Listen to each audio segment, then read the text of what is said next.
The title of my book is Made You Up by Francesca Zappia. The genre of this book is young adult fiction and deals with social and family issues and mental health, focusing on schizophrenia and paranoia. This book is set in a high school environment with the main character named Alex. She is starting her senior year at a new school and is trying to deal with the normal teenage struggles while dealing with her illness. She has a difficult time telling the difference between what is real and what is a hallucination in her life. As the reader, we go on the journey with her and have to make decisions of what is actually happening in the book and what Alex believes is happening. Alex is the unreliable narrator of the story who is trying to manage her life long enough to get into college. She is terrified of her parents finding out that she is seeing hallucinations and that her mother will have her locked up in a psych ward. She spends her days carrying a camera around, taking pictures of things she is unsure of if they are real. She becomes close to another character named Miles and slowly forms a bond with him, and she learns that she can trust someone with her illness. Despite her diagnosis, she is determined to prove that she can handle living a normal life. The top 3 recovery components that were evident in the story were peer support, empowerment, and responsibility. Peer support was evident throughout the story because Alex opened up to Miles.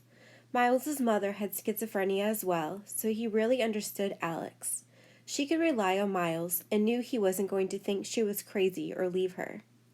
The component of empowerment was evident because Alex came up with some coping methods for her illness.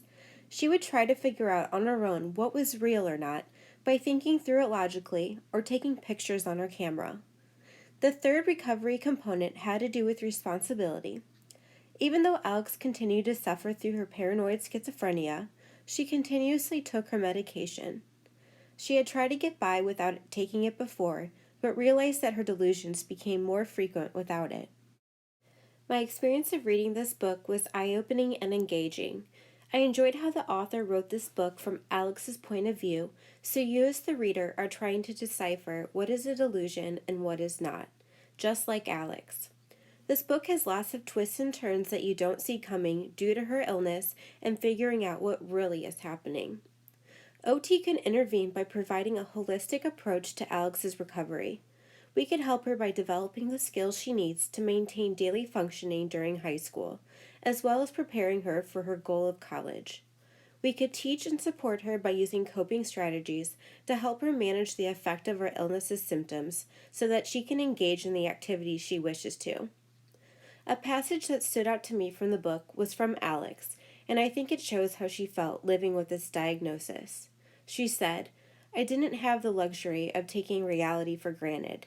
And I wouldn't say I hated people who did, because that's just about everyone. I didn't hate them, they just didn't live in my world. But that never stopped me from wishing I lived in theirs."